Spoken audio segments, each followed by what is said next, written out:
Welcome back to another episode of the 10 Count. I'm your host, Jeff Snyder. Today, episode, of course, we never expected to do, but we're going to have to do it. Hulk Hogan has passed away. He died on July 24th at the age of 71 of a heart attack, as confirmed by the coroner yesterday. Joining me today, we have Brian Parsons, our Sportswrap producer, is joining us for the first time, and there's a reason he's here. And John Eldridge is back once again. So, guys, interesting for us that we're going to have three different perspectives on Hulk Hogan. For me, Hulk Hogan was already a legend when I started watching wrestling in the late 90s, early 2000s. He was kind of on the tail end of like his peak of his, not his peak, but like he was still doing solid work in his career. John, you never got to experience Hulk Hogan the way we did. He was already kind of like, he was already fully retired from wrestling by the time you, because I started watching wrestling in 2014, so his last match was a few years before that in TNA, so I never saw a Hogan match live. But Brian got to see all of Hulkamania, the entire thing. It's hard to describe how big Hulkamania really was. It was a true phenomenon. Hulk Hogan was ubiquitous. Mm-hmm. We're talking MTV, we're talking Sports Illustrated, we're talking Saturday Night Live, we're talking The Tonight Show with Johnny Carson, we're talking everything. And these are shows back then that would get 30 million viewers for their shows. It's not like it is today when SNL gets 3 million viewers. Back then, they're getting like 30 million viewers, okay? This was a big deal. And I think one of the biggest things that catapulted Hulk Hogan and Hulkamania was cable television. Mm-hmm. Because look at the crossover in 84 and 85 after. So first of all, let's start it when he defeats the Iron Sheik in January of 84 at Madison Square Garden. It was supposed to be Bob Backlund in that match. And at that point, Vince Jr. had taken over from his old man, and he wanted to put the strap on Hogan, and he did. Hogan had just gone to the WWF from the AWA. So the big thing I think that propelled Hogan into the mainstream, in my opinion, was MTV, Cyndi Lauper, and that whole rock and wrestling connection. When you're putting Hulk Hogan against Roddy Piper on MTV Live in the summer, was that the War to settle the score, the Brawl to settle it all? Something like that. They had a couple of Wendy Richter against Fabulous Moolah too. That whole build-up was on MTV as well. Was that the original screw job at that time? The Moolah Richter? Richter beat Moolah. Yeah. And then Moolah got it back at, was that one of the MTV matches, or did Moolah get it back at WrestleMania? With the mask, when she was like the Black Widow or something and they screwed Wendy Richter. Yeah. Yeah. But anyway, but that's not, we're not here to talk about Wendy Richter. Yeah. But I think that exposure that he got with the MTV and the live matches and the build up to WrestleMania, that's what kind of gravitated me towards it. Mm-hmm. You know, I watched MTV. Everybody watched MTV. Everybody watched MTV, old and young. That's how you got new music. You were forced to watch all this stuff. And then you got Hulk Hogan and Cyndi Lauper on there. And you're like, what's this? What's this Hulk Hogan? Mr. T, what's going on? WrestleMania, Liberace, Muhammad Ali, Billy Martin. What's going on? The Rockettes. Holy cow, man. Yeah. So I think where we could pinpoint like where Hulkamania really, well, we could go back to how Vince Sr. signed Hulk Hogan in, I think it was like 1979. I believe Hogan was trained by a wrestler named Hiro Matsuda. He was trained by a Japanese wrestler. Have you seen the footage of Hogan wrestling in Japan? He's so good. What in the world is going on? It's like, oh, wow, he's actually really good. Yeah. He's not a one-trick pony. No. But anyway, I guess it was one of those things like, hey, when in Rome, when you're in Japan and you're wrestling the Japanese guys, you wrestle the Japanese way. Exactly. And he's not going to do that over here because he doesn't have to. Yeah, exactly. He doesn't have to do that in WWF. He can just do his 5 moves or whatever and just Hulk up and everything, and everyone goes nuts for it. Right. So Vince Sr. signed him in like 1979 after Hogan went through Tampa. He was in a tag team with Ed Leslie, Brutus the Barber Beefcake. They were known as the Boulder Brothers. And then they appeared on a talk show alongside Lou Ferrigno when they were in Memphis. And Jerry Jarrett's wife noticed that he was bigger than Lou Ferrigno, who was the Hulk. So after that, he became Terry the Hulk Boulder, and that's how the Hulk name kind of stuck with him. And then he's also, that's when he gets introduced to Jimmy Hart and the people like that. And that kind of, and that all snowballed. But right. I would say his claim to fame was really, even when he was a heel in the WWF with, and he had his little feud there with Hogan, with Andre the Giant, when he's actually body slamming Andre with ease back then. And the crowd just sits there. There's no real pop. It's like, he body slammed, a big deal. They had that blow off at Shea Stadium. But the AWA, when he went with Vern in Minneapolis and he had his run against Nick Bockwinkel. Yes. And man, oh man, how frustrating could that had to be as a fan, where so many swerves and so many, oh, you're the champ. Oh, no, you're not. They did that too much. Right. And I think that kind of, ticked off a lot of the fans. Like, you're going to do this again. Just give him the title, man. Nick Bockwinkel's like 80 years old, Hogan's the guy, man. Give it to him. You know how he ended up in AWA? So he appeared as Thunderlips in Rocky III. Vince Sr. did not like that. He did not like his wrestlers appearing in other stuff, so he released him. And that's how Hogan ended up in AWA, was able to have the AWA run. He comes back to the WWF, right? Because Vince Jr. bought the WWF, and he noticed, hey, this guy was in a Hollywood movie. This guy has the look, and he has the charisma.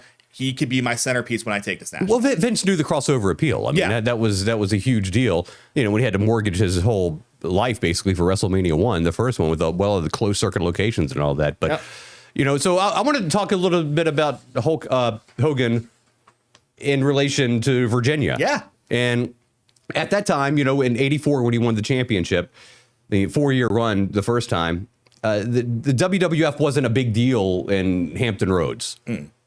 We were NWA Mid-Atlantic. We had cards at the Hampton Coliseum and Scope all the time. Scope sometimes twice a month. And, you'd have like the Ric Flair Dusty Rhodes match one Thursday, and then 2 weeks later, it'd be Dusty Rhodes and Ric Flair in a cage match. Or you'd have Ric Flair, Barry Windham, and then 2 weeks later, you had Ric Flair, Barry Windham, 90-minute time limit, because the first one went to a 60-minute draw kind of thing. So I was an NWA guy, and even as a kid, to me, the WWF was kind of cartoonish, and it was kind of lame, and it was kind of stupid. Because with the NWA, Ric Flair was cool, man, and his feud with Dusty Rhodes, those guys didn't like each other. And I'm like, I know wrestling is what it is. But even as a kid, I'm like, okay, I know this is what it is, but I don't think Ric Flair and Magna. I mean, it was hard to suspend your belief because of the cartoon characters that they had. But as a wrestling fan, I was also intrigued by the Hulkamania aspect of it. And so he comes to the Richmond Coliseum. This is the second time I saw him. January 18th, 1986, I went to the Richmond Coliseum. Here's the ticket. What do we got? It's... oh, you got it? Oh, there we go. There you are. You're right there. It is $8 to get in to see Hulk Hogan against Big John Studd in a sold-out Richmond Coliseum in the main event. He body slammed Big John Studd. I'd never seen anything like the experience of seeing Hulk Hogan come down the aisle, and I guess at that point it was Real American. I'm trying to think. 86, probably Real American, even though it was Barry Windham and Mike Rotunda's song initially. Hogan did have a theme song on that wrestling album that was an instrumental, but then he got the Rick Derringer song, but he used to come out to Eye of the Tiger illegally without the copyright. So then a couple of months later, I went back to Richmond Coliseum, and this is Hulk Hogan against King Kong Bundy, and Hogan won that match. Notice the red ropes and the white trunks on Hogan. You don't usually see the white trunks on Hogan. That was unusual. And the ring, I was told by somebody that worked there, they said, brand new ring. It was the first time they'd ever used it. But I never remember seeing all red ropes on a WWF ring. That was kind of unusual. I don't know. Anyway, nerding out on that one. Yeah. But so then, the phenomenon of Hulk Hogan, it was really unlike anything else. And then, so again, I say I poo-poo on the WWF, but I still watched it, and I was impressed with the production and everything they did, which leads a couple of years later, I go see Hulk Hogan at Madison Square Garden in New York City in 1988. It's Hulk Hogan and Bam Bam Bigelow against Ted DiBiase and Virgil. There it is at the Garden. My pictures, and if you look there, there's Andre the Giant at the right there. Yeah, he was a right part of it. This is would have been before WrestleMania 4, I guess, right? 88? Yeah. Yeah. Which was Hogan against Andre in Atlantic City, I believe. Was that the tournament? That would have been the tournament because the main event, Hogan and Andre were at the main event, and then because Andre won the title with the Dave and Earl Hebner bait and switch. And then he sold it to DiBiase. How much for the plastic surgery, brother? Which that was wild because Earl Hebner was in the end up was a Mid-Atlantic guy. Yeah. And then his twin brother Dave was the WWF guy. From what I understand, Earl still lives in Richmond. Oh, wow. Okay. Yeah. So, yeah. I remember Tommy Young, too, was a famous referee. He was always getting into things. But it a true phenomenon. I mean, you got a Monday night in New York City and there's 20,000 people there. And just the reaction when he appears was unlike anything I've ever seen. You know, you hear people talk about the Beatles. Yeah. Right? How big the Beatles were. Coming off the plane, 1963, the Ed Sullivan Show, all of that.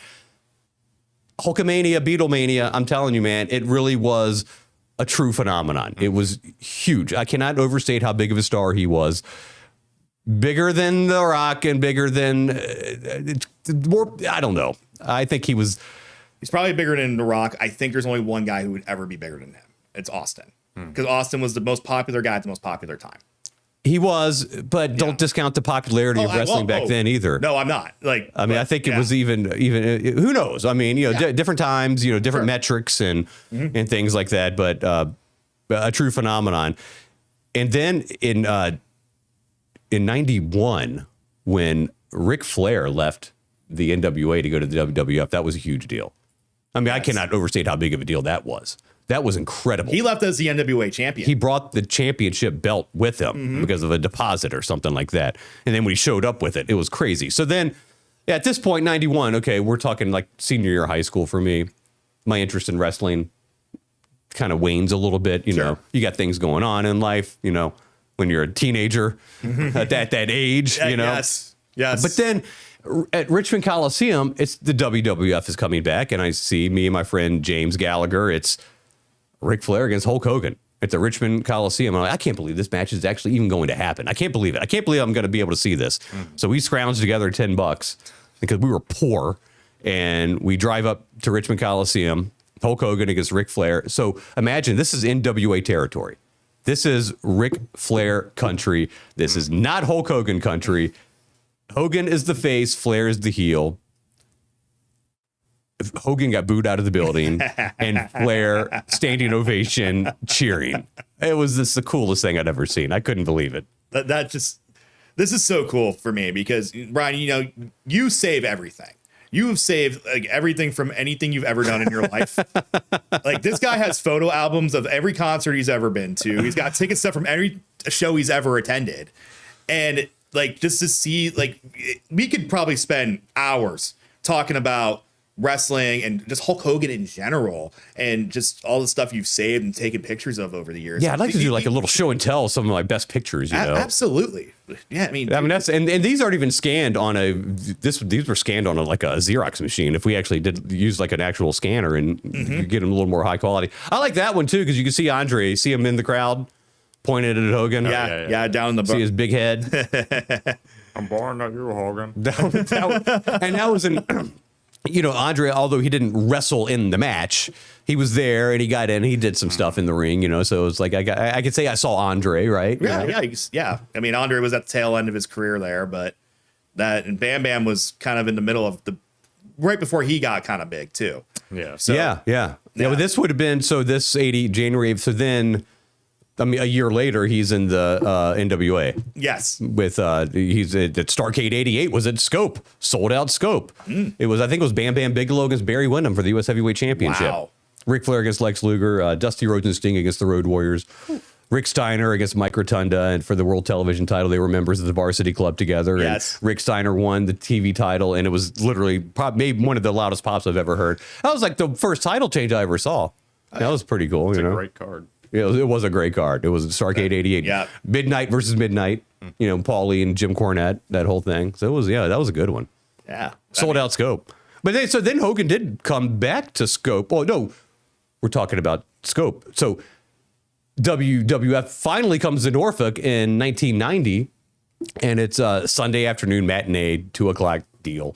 And it's Hogan against Bad News Brown for the Awesome. For no, that was pretty cool. It was about 6,000 people, but it just lacked the energy of like a Saturday night NWA show at Scope when it's Ric Flair against Dusty Rhodes, Magnum TA against Nikita Koloff. It just didn't have the same intensity. Yeah, because remember, just for fans who are younger and whatnot, this is a time where like the territories were still trying to survive, even though Vince was going national.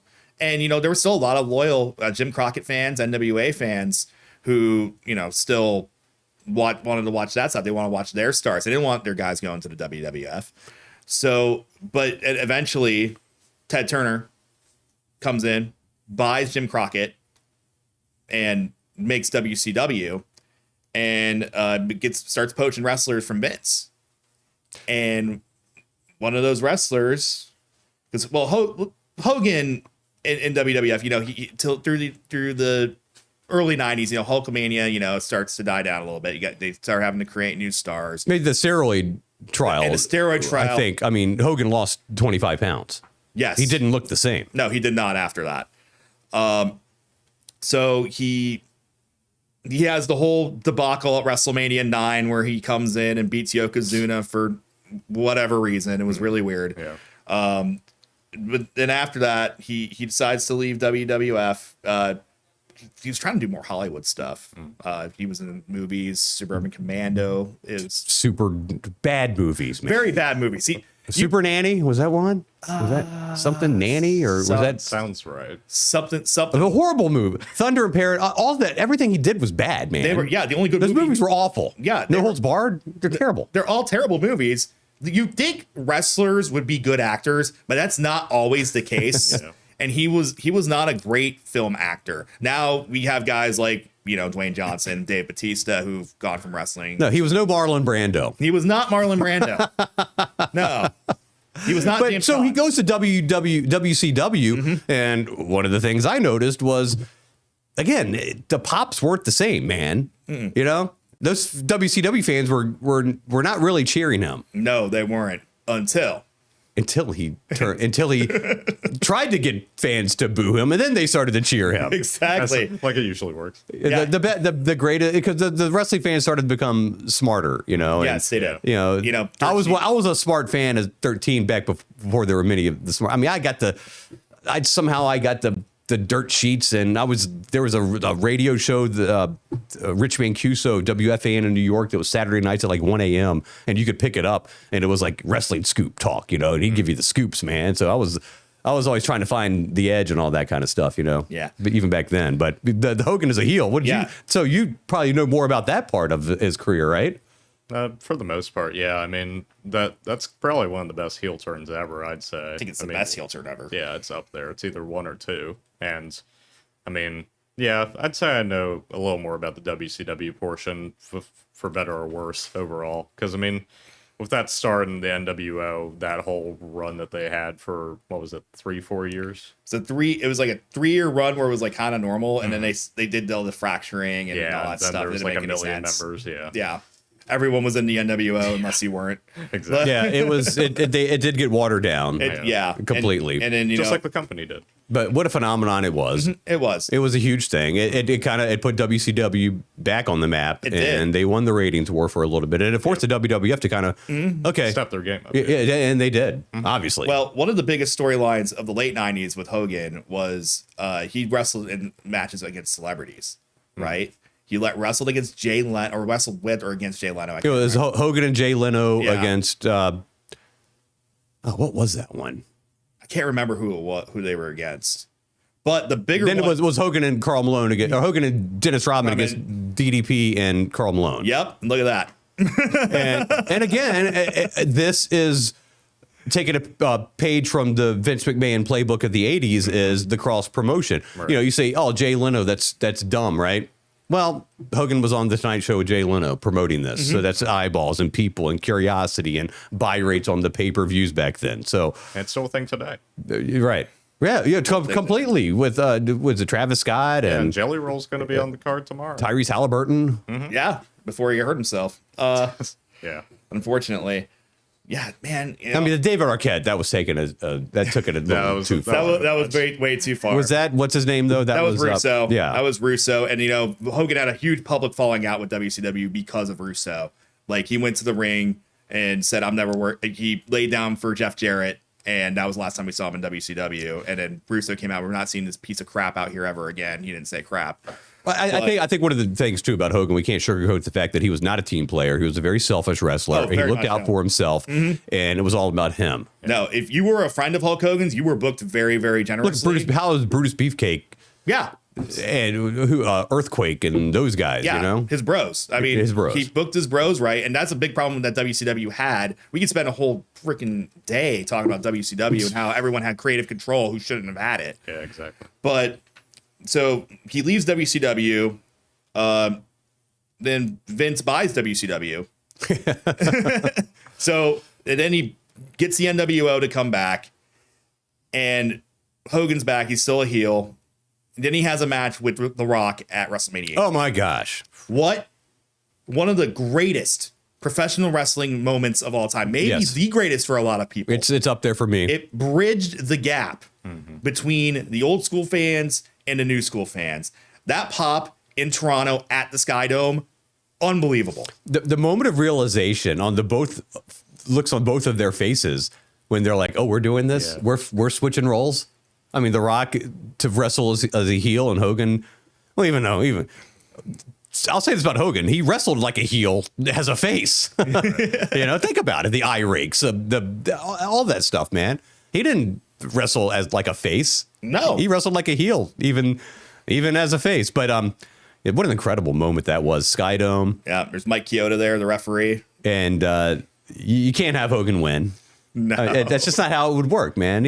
He puts up a fight, but in the end you don't win. You can't have him win. So he ended up winning the title against Triple H the next month at Backlash, the undisputed title, and he actually was the last WWF champion because the name changed a couple weeks later. Oh wow! So it's kind of fitting that he was WWF, and now he was the last one. Right. So, of course, he 71. Yeah, 71 years old. Ric Flair outlives Hulk Hogan. Who knew, man? I can't believe it. I can't believe it either. Ric Flair has outlived a lot of people. I'm very surprised about. Ric Flair has kind of become like almost a character of himself. He really is. I mean, it's the thing. I mean, I wish we had an hour for this because, Hulk Hogan's such a name, and we could go all day talking about him.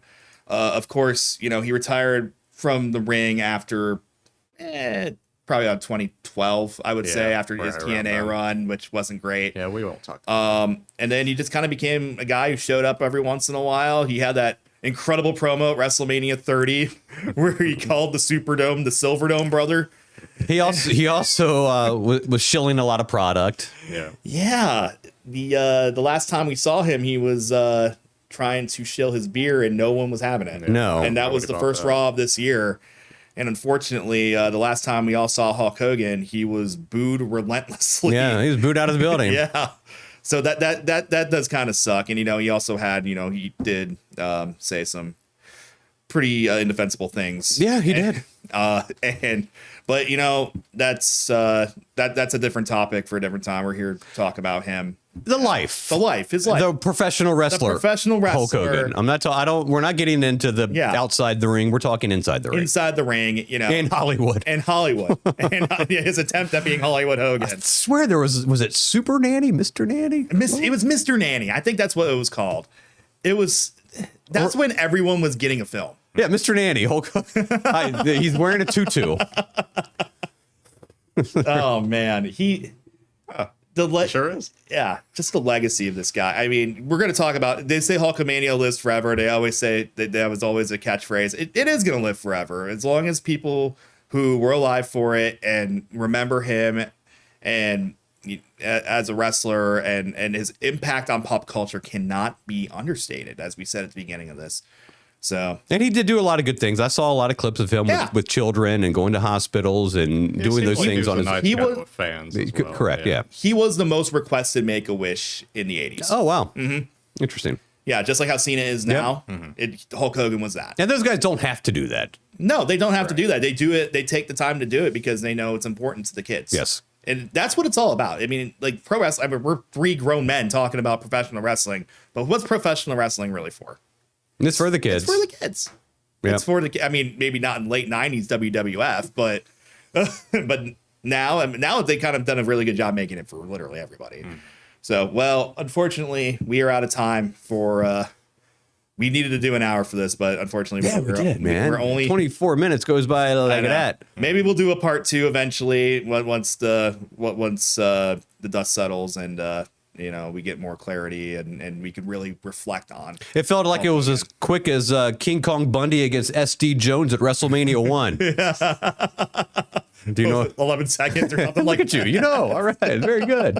See, I'm a student of the game, man. Yeah, man. All right, so we're out of time. Next week, well, I'm not going to mention next week because we're going to keep this on forever. So Thanks for having me. yeah, absolutely. You're welcome anytime, John. I'll have you on, obviously, as much as we possibly can.